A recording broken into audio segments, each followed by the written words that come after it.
Сәлеметсіздер ме, құрметті студенттер? Бүгінгі логистикадағы бағалау қызметі пәні бойынша практикалық жұмысымыздың тақырыбы қоймалық сақтау кезінде пайда болатын қалдықтар көлемін азайту. Практикалық жұмысты әзірлеген көлік техникасы және логистикалық жүйелер кафедрасының ассистенті Кукешева Алия Бакибаевна.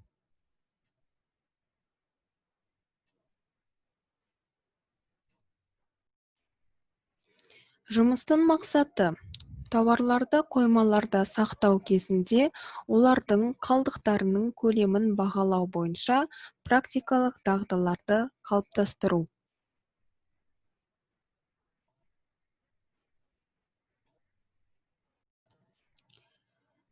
Практикалық жұмыстың орындалу ретімен таныс болайық. Бірінші, сіздерге ең алдымен жұмыстың қысқаша теориялық мәліметтерімен танысу қажет. Екінші, практикалық жұмыстың орындалу әдістемесімен танысу қажет.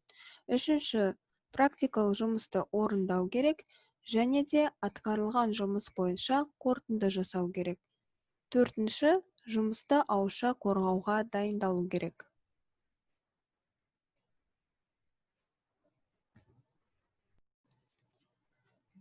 Практикалық жұмыстың орындалу ретіне сәйкес сіздерге ең алдымен оның қысқаша теориялық мәліметтерімен таныс болу қажет.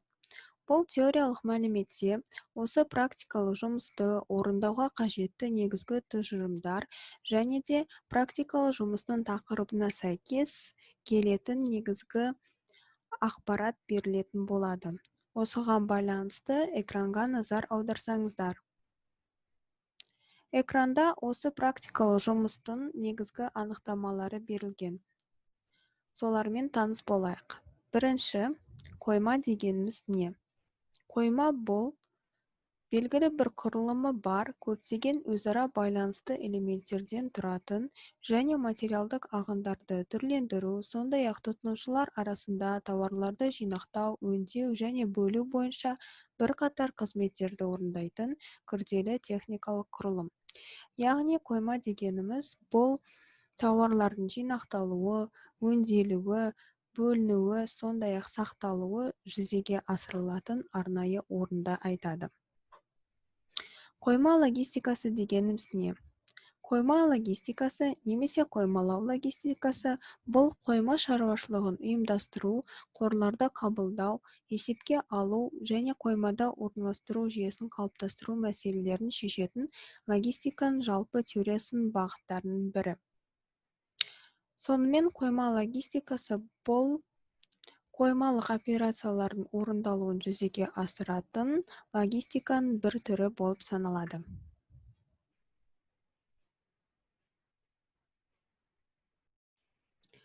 Ал енді қойма логистикасының негізгі міндеттерімен таныс болайық. Сонымен, қойма логистикасының негізгі міндеттері: бірінші, жүкті қоймаға қою және жеткізуге дайындау. Екінші, тауарлық қорларды басқару. Үшінші, қоймадағы физикалық процестерді оңтайландыру. Төртінші, қоймалық жеткізілімдерді ұйымдастыру.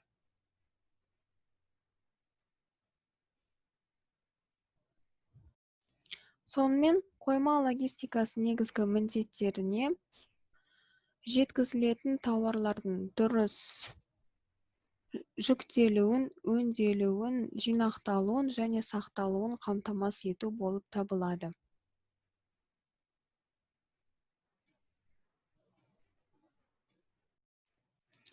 Қойманың тиімді жұмыс істеуі үшін материалдық ағындардың көлемін анықтау керек және олардың тасымалына жұмсалатын нақты шығындарды анықтау қажет. Жалпы қоймадағы орындалатын логистикалық процестің тиімділігі арнайы көрсеткіштермен бағаланады. Сонымен, қоймадағы логистикалық процестің тиімділігін бағалайтын көрсеткіштерге келесі 5 көрсеткіш жатады. Олар: бірінші, тұтынушының қанағаттану дәрежесін сипаттайтын көрсеткіштер. Екінші, Қойма жұмысының сапасын көрсететін көрсеткіштер. Үшінші, сандық уақыт көрсеткіштері. Төртінші, шығындар көрсеткіштері. Және де бесінші, қаржы экономикалық көрсеткіштер. Бұл аталып өткен 5 көрсеткіштер қоймадағы орындалатын қоймалық операциялардың оңтайлы жүргізілуін және де тиімділігін бағалайтын болады.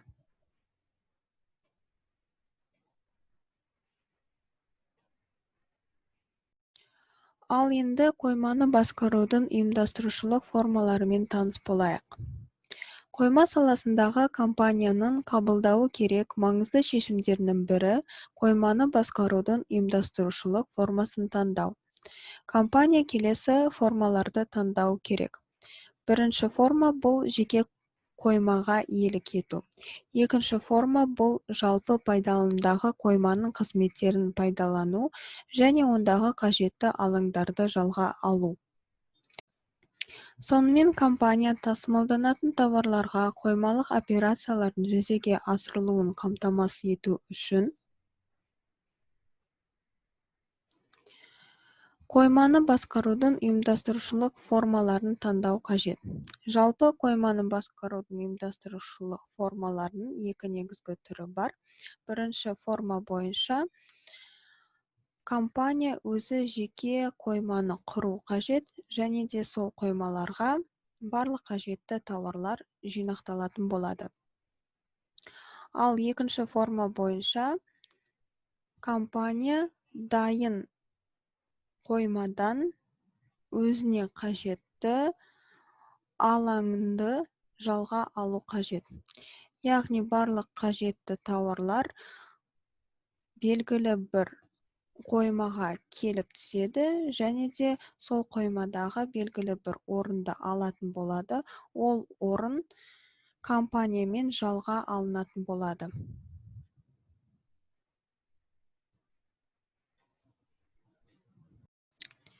Сонымен сіздер осы практикалы жұмыстың қысқаша теориялық мәліметтерімен таныс болдыңыздар. Соның нәтижесінде сіздер қойма логистикасы туралы қажетті ақпаратты алған болатынсыздар. Және де қойма логистикасының негізгі міндеттерімен қоймада орындалатын логистикалық процестің тиімділігін бағалайтын негізгі көрсеткіштермен және де қойманы басқарудың ұйымдастырушылық формаларымен таныс болдыңыздар.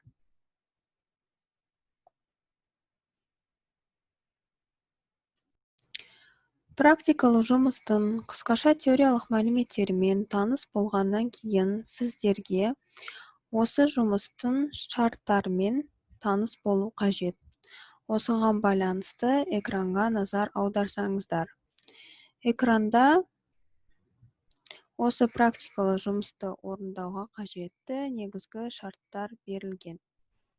Солармен таныс болайық. Есептеу нәтижелеріне жүргізілген талдау көрсеткендей, сақтау кезінде сату көлемі мен кіріс сомасын төмендететін қалдықтар түріндегі шығындар орын алады. Сондықтан логистикалық шешімдердің бірі ретінде басқа қойманы жалға алу арқылы сақтау шарттарын жақсарту болуы мүмкін. Алайда бұл жағдайда сақтау шығындары артуы мүмкін. Келесі жорамалдар бойынша қойманы ауыстыру тиімділігін бағалау ұсынылады. Бірінші жорамал бұл қалдықтардың көлемі 15%-ға азаю мүмкін. Екінші жорамал бұл сақтау шығындарының 10%-ға артуы мүмкін. Сонымен практикалық жұмыстың шарты бойынша тауарларды сақтау кезінде сату көлемі мен кіріс сомасын төмендететін қалдықтар түріндегі шығындар орын алды. Және де осы шығындарды азайту үшін басқа қойманы жалға алу ұсынылады. Алайда басқа қойманы жалға алған кезде тауарлардың қалдықтардың көлемі 15%-ға азаю мүмкін, ал оның сақтау шығындары, яғни сақтауға жұмсалатын шығындары 10%-ға артуы мүмкін. Осы практикалық жұмыстың шарттарын қолдана отырып берілген мәселені шешу керек және де қажетті есептеулерді жүргізу қажет.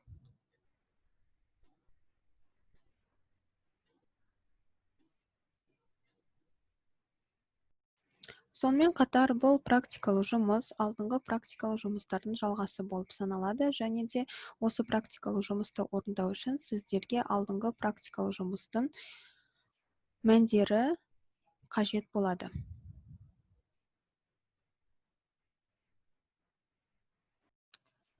Практикалық жұмыстың негізгі шарттарымен таныс болғаннан кейін сіздерге осы жұмыстың орындалу әдістемесімен танысу қажет. Практикалық жұмыстың мақсатына сәйкес сіздерге тауарларды, қоймаларды сақтау кезінде олардың қалдықтарының көлемін бағалау қажет. Тиісті бағалау жұмыстарын жүзеге асыру үшін сіздер практикалық жұмыстың орындалу әдістемесіне сәйкес қалдықтардың көлемін азайтуларыңыз қажет. Жұмыстың шартына сәйкес қалдықтардың көлемі 15%-ға азайтылады. Сонымен қалдықтардың көлемін азайту үшін сіздерге экранда көрсетілген бірінші кестені толтыру қажет. Бұл кестеде 6 тауар түрлері көрсетілген және олардың қалдықтардың көлемінің мәндері берілген. Бұл қалдықтардың көлемінің мәндерін сіздер алдыңғы практикалық жұмыста жүргізілген есептеуден кейін құрылған қорытынды кестеден ала аласыздар. Сонымен қалдықтардың көлемі параметрлерінің мәндерін жазып болғаннан кейін сіздерге әр тауар бойынша осы қалдықтар көлемінің 15%-ын анықтау қажет. Әр тауар бойынша осы қалдықтардың көлемінің 15% мәнін анықтағаннан кейін сіздерге осы 15% мәнді қалдықтардың жалпы көлемінен азайту қажет. Яғни әр тауар бойынша олардың қалдықтардың көлемінен осы қалдықтар көлемінің 15%-ын азайтып шығу керек. Есептеу нәтижелерін сіздер осы бірінші кестеге толтыратын боласыздар. Сонымен сіздер практикалық жұмыстың бірінші шартына сәйкес қалдықтардың көлемін 15%-ға азайттыңыздар.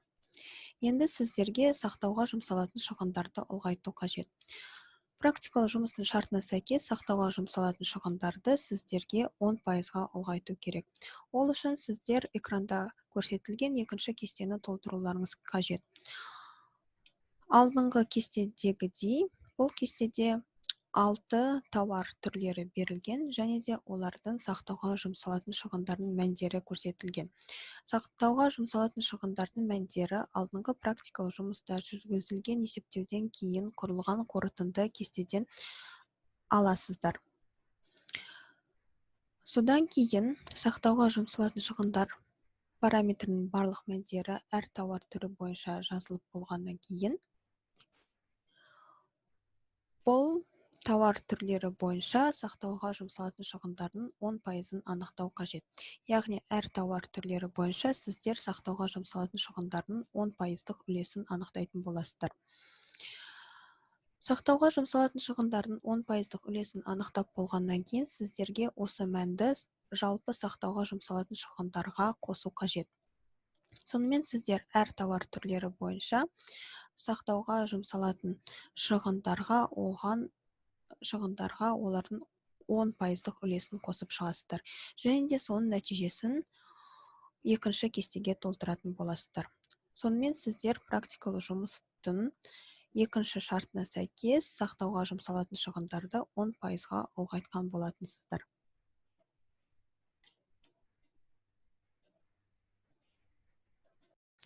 Сонымен тауар қалдықтарының көлемін 15%-ға азайтқаннан кейін және де сақтауға жұмсалатын шығындарды 10%-ға ұлғайтқаннан кейін сіздерге әр тауар түрлері бойынша олардың сату рентабельдіктерінің мәндерін қайтадан есептеп шығу қажет. Және де экранда көрсетілген кестені толтыру қажет. Әр тауар түрлері бойынша сату рентабельдігінің мәндерін есептеп болғаннан кейін сіздерге осы мәндерді сату рентабельдігінің есепке дейінгі мәндерімен салыстыру қажет. Яғни сіздер көрсетілген кестеге ең алдымен сату рентабелділігін есепке дейінгі мәндерін жазып алуларыңыз қажет, және де есептен кейінгі сату рентабелділігінің мәндерін жазып алуларыңыз қажет.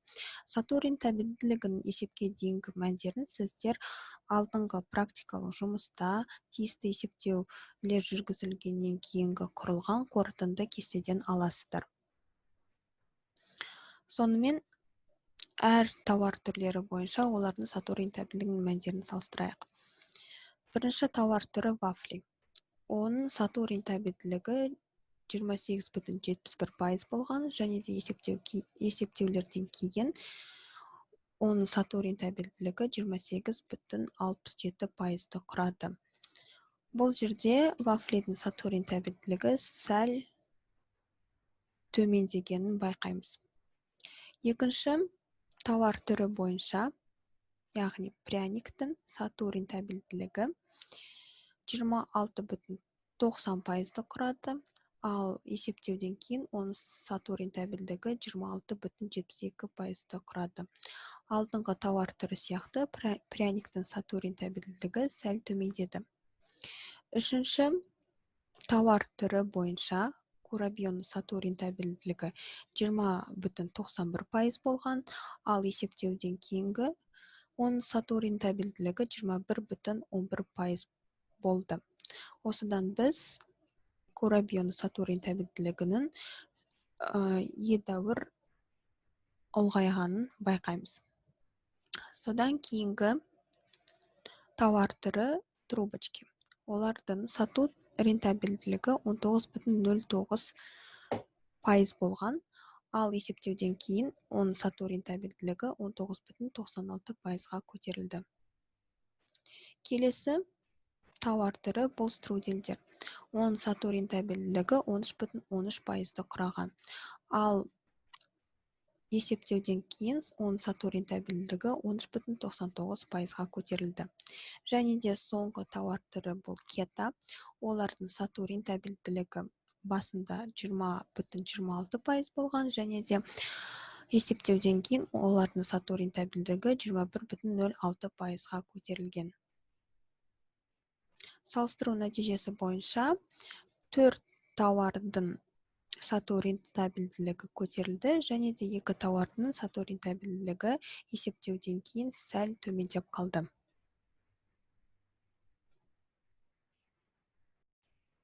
Осы практикалық жұмыстың шарттарына сәйкес енгізілген өзгертулерден кейін сіздерге жалпы қорытынды кестені қайтадан құрып, оның есептік мәндерін толтыру қажет. Қорытынды кестенің мысалы экранда көрсетілген. Осы кестені толтырғаннан кейін сіздерге атқарылған жұмыс бойынша жалпы қорытынды жасау керек.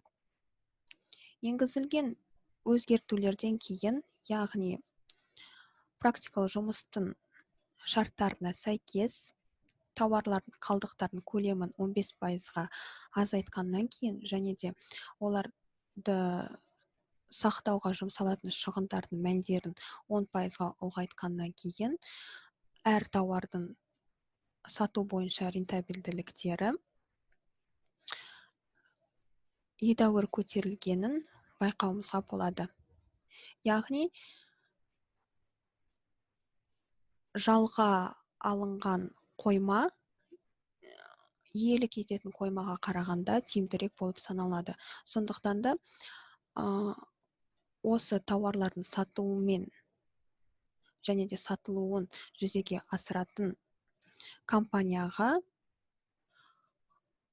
қойманы жалға алу тиімдірек болып саналады.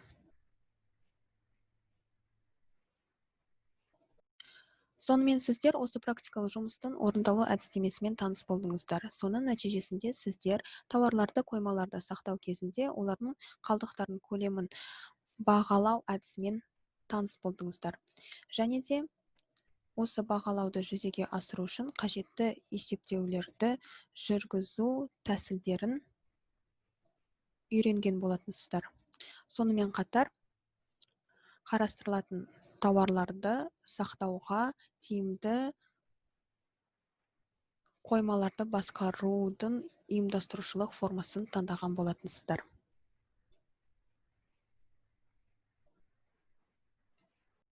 Сонымен біз логистикадағы бағалау қызметі пәні бойынша практикалық жұмысымыздың бейне шолуын осымен аяқтаймыз. Қазір сіздер осы практикалық жұмысты орындауға кіріссеңіздер болады. Назарларыңызға рахмет, сау болыңыздар.